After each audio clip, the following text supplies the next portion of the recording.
आलोचना जरूरी है, वरना आप बोल ही नहीं पाएंगे कि रेलवे का किराया इतना क्यों बढ़ पा रहा है। अब रेल के किराए को लेकर बात क्यों नहीं होती? आप समझ नहीं पा रहे होंगे कि समान दूरी की ट्रेन जब स्पेशल और फेस्टिवल के नाम पर चलती है तो इतनी महंगी क्यों हो जाती है। रविश रंजन की यह रिपोर्ट देखिए। मैं नई दिल्ली में प्राइवेट जॉब करता हूँ। वहाँ पे हमारी सैलरी तो अभी उतनी ही है, सैलरी तो कम हो चुकी है और किराया बहुत ज़्यादा हो चुका है। किराया पहले हमारा 10 रुपये लगते थे यहाँ से नई दिल्ली तक जाने के लिए, अब हमारे लगते हैं 30 रुपये। ट्रेन का भी घटाना चाहिए, सरकार को डीजल पेट्रोल के बारे में भी सोचना चाहिए कि पब्लिक के जेब पे इतना फर्क पड़ रहा है, क्योंकि कमाई तो है नहीं।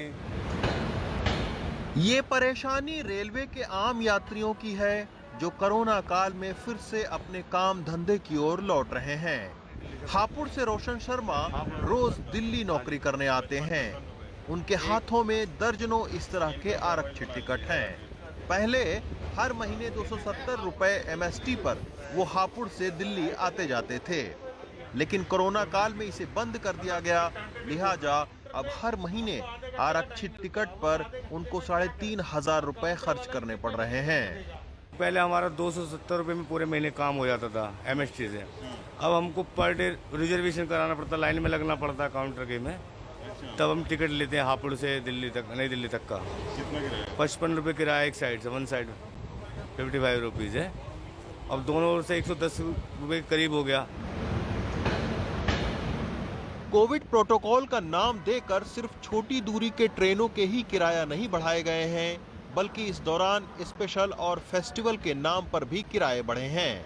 दिल्ली की मंडी में ट्रक चलाने वाले विद्यासागर अपने गांव अमेठी लौट रहे हैं। वो बताते हैं कि स्लीपर का किराया पहले करीब 310 रुपए का था, अब बढ़कर 340 रुपए हो चुका है।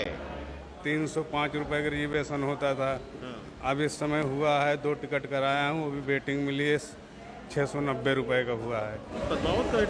किराया कैसे बढ़ गया है? सबका बढ़ा है, कोई सी ऐसी गाड़ी नहीं है कि ना बढ़ा हो, सबका बढ़ा है किराया। रेल का हम बढ़ा किराया भी दें और हमें एहसान के बोझ तले भी दबाया जाए।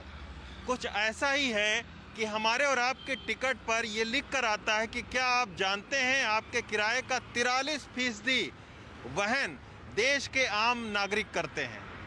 खैर, अब हम आपको बताते हैं कि कैसे बढ़े किराए का ठीकरा बड़ी सफाई के साथ में कोविड पर फोड़ा जा रहा है।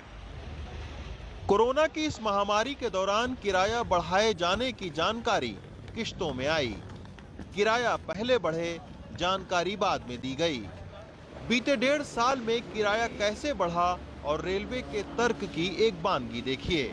कोरोना काल में प्लेटफॉर्म टिकट 10 रुपए से बढ़कर 30 रुपए कर दिए गए। रेलवे ने तर्क दिया कि DRM ने भीड़ के चलते बढ़ाया है। छोटी दूरी ट्रेनों के किराए बढ़े, मसलन अमृतसर से पठानकोट का किराया 35 से 55 रुपए कर दिया गया, लेकिन रेलवे ने तर्क दिया कि लोकल ट्रेनों में भीड़ घटाने के लिए ये बढ़ाया गया है।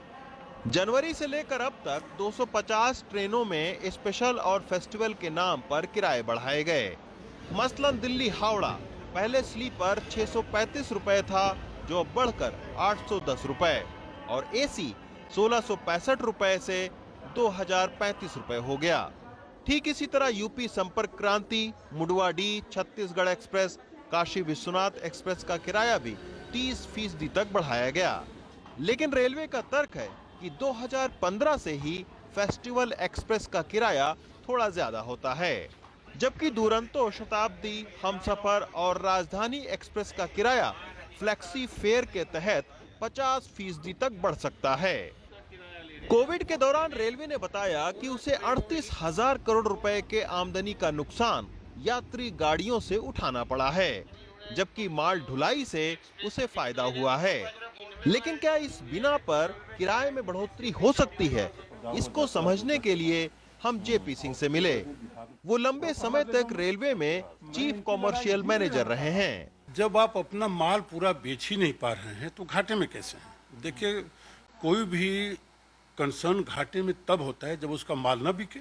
तो हम जब अर्निंग जोड़ते हैं तो केवल टिकटों का किराया जोड़ते हैं, टिकट बिके। लेकिन जब हम खर्चे दिखाते हैं तो कई और खर्चों पर जोड़ देते हैं। पैसेंजर सर्विस घाटे में कभी नहीं हो सकती अगर उसको हम ठीक से हैंडल करें। ऐसे वक्त में जब 2 करोड़ लोगों की नौकरी जाने का अनुमान है और आमदनी भी लगातार घट रही हो, तब कोरोना महामारी का हवाला देकर किराया बढ़ाने का हर बहाना खोजा जा रहा है।